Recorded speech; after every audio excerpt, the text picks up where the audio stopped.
Oui, voici la revue de presse la plus pimentée du PAF avec Natacha Polony sur Europe 1. Bonjour Natacha. Bonjour Bruce, bonjour Julie Bonjour. et bonjour à tous. Ce matin, une de vos journaux, les rêves se brisent, c'est la consternation générale. L'équipe, la tête qui tourne. Oui, on s'en doutait, ils ont perdu. Bon. Mais il n'y a pas que Benzema qui va mal ce matin. L'Express, une photo de François Hollande en une, les lèvres pincées, genre mais qu'est-ce que je vais faire maintenant ? Et le titre, la débâcle. Bon, la cause, on la connaît tous, elle est en une de Libération, chômage, la croissance durable.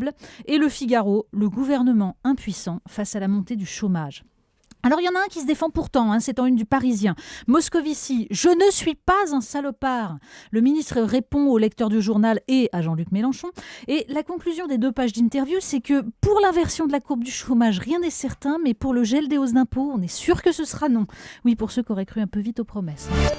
Alors le chômage, on frôle le record de 1997 et on en parle évidemment dans toute la presse ce matin. Oui, et on sent à lire les journaux que l'intervention de François Hollande demain soir a tout intérêt à être un grand moment de rhétorique.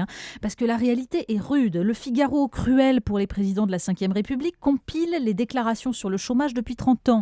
Pompidou estimant que si un jour on atteint les 500 000 chômeurs en France, ce sera la révolution. Valéry Giscard d'Estaing et le gouvernement qui a la volonté et les moyens, nous disait-il, de protéger les Français du chômage, ou François Mitterrand qui prévoyait en 81 de 18 mois à 2 ans pour inverser la tendance. Dans les dernières nouvelles d'Alsace, Pascal Coqui ironise sur cette croissance que Nicolas Sarkozy voulait aller chercher avec les dents et sur laquelle il s'est cassé son dernier bridge. La courbe de cette même croissance, dit-il, décidément matrice de tout, que François Hollande jure toujours d'inverser avant la fin de l'année tout en sachant qu'il n'y arrivera pas. Dans La Montagne, Jacques Camus analyse les responsabilités, celles notamment des partenaires sociaux, du MEDEF aux syndicats, bien plus occupés à leurs guerres internes. Et puis il y a les choix politiques. Aucun salut n'est à attendre des incantations répétées de Jean-Marc Ayrault qui appelle à la mobilisation générale comme un général sans armée, tranche Jean-Francis Pécresse dans Les Échos. Pour lui, l'inversion de la courbe du chômage passe par 4 conditions. Une baisse du coût du travail, une modération salariale pour ne pas favoriser ceux qui sont en place contre ceux qui cherchent du travail, une dégressivité des indemnités chômage pour aider au retour à l'emploi et un environnement favorable à la création d'entreprises. Ça, c'est une référence aux articles des Échos ou du Figaro ce matin sur les normes délirantes qui plombent l'économie. Bon, on serait tenté d'ajouter un volontarisme dans la politique industrielle de la France, le recours à l'arme monétaire, mais ça, François Hollande a décidé que ça ne devait pas dépendre de lui. Et pendant ce temps, il y a un sacré turnover dans les ministères. Oui, alors est-ce un signe de la débâcle décrite par l'Express ? Les cabinets ministériels se vident. Libération nous raconte le phénomène sous ce joli titre. L'exécutif patauge dans la fuite des cabinets. 8 DIRCAB, bientôt 9, ont déjà valsé. Alors chez Vincent Payon, Christiane Taubira, Delphine Batho, etc. L'explication, c'est un conseiller en communication qui la donne. Un contrat en cabinet, c'est très précaire. Tu es dehors quand ton ministre sort et dehors, il fait froid. Donc ils vont tous dans le privé. Et vu l'état du pays, ils sont visiblement très très nombreux à anticiper un remaniement pour leur ministre. Pire, d'après Libération, c'est la fin de l'article qu'il faut lire pour ça, la gauche aurait déjà épuisé les compétences. Pas de relève pour un possible second souffle.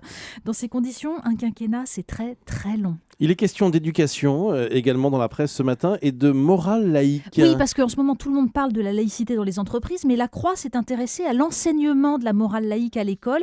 Vous savez, la mission nommée par Vincent Payon pour évaluer les possibilités de cet enseignement a rendu ses conclusions.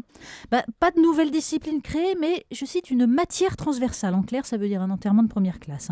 Bon, pourtant, nous dit l'article, les professeurs reconnaissent être confrontés au délitement des valeurs, au comportement communautariste, aux difficultés pour enseigner certains sujets comme la Shoah. Mais morale laïque, ça fait trop laïcard, nous disent-ils. Pour des professeurs aujourd'hui, il serait donc impossible de définir les règles qui fondent notre vie en société. Et au primaire, où un tel enseignement pourrait avoir un impact, les enseignants ont, je cite l'article, et le rapport, peur de discriminer et de stigmatiser. Oui, la morale laïque, vous savez bien, Malaki ne profite jamais, c'est stigmatisant, paraît-il. En fait, ce qui tue le vivre ensemble, c'est l'inculture et la bêtise. L'Express, vous le disiez, Natacha, titre sur la débâcle de François Hollande, mais il y a aussi un portrait dans l'Express d'une figure de l'agriculture paysanne. Oui, Pierre Rabhi, qui est un petit enfant algérien confié à des colons, une vie incroyable. Aujourd'hui, il a une ferme. Et il est devenu surtout cette figure de la décroissance et de la lutte contre la surconsommation. Il fustige la désertification humaine, économique et morale. Alors il faut lire aussi, en plus du portrait, son interview sur le site Rajmag. Quand on se met à table, il faut mieux se souhaiter bonne chance que bon appétit, nous dit-il avec humour. Oui, c'est allusion à Spanghero et au reste. Mais surtout, il nous dit que l'agroécologie peut nourrir la planète pour peu qu'on veuille sortir du mythe de l'American Way of Life. C'est un petit peu d'espoir dans une journée qui est quand même pas terrible. Le clin d'œil du jour. Alors on pourrait rire un peu de l'omniprésence de Carla Bruni ce matin. On a Le Figaro, on a Le Parisien, on a l'Express Style. Elle est partout. On pourrait aussi se moquer de l'interview du Parisien qui nous l'a décrit, je cite, écrasant une larme à l'évocation des déboires judiciaires de son Raymond. Mais on préférera lire le petit encadré du Canard enchaîné. Alors c'est à côté du récit de la confrontation entre le juge gentil et l'ancien président. Le journal nous raconte que Nicolas Sarkozy avait réservé un hélicoptère pour se rendre à Bordeaux à la convocation du juge. L'appareil n'est jamais arrivé. Pourquoi ?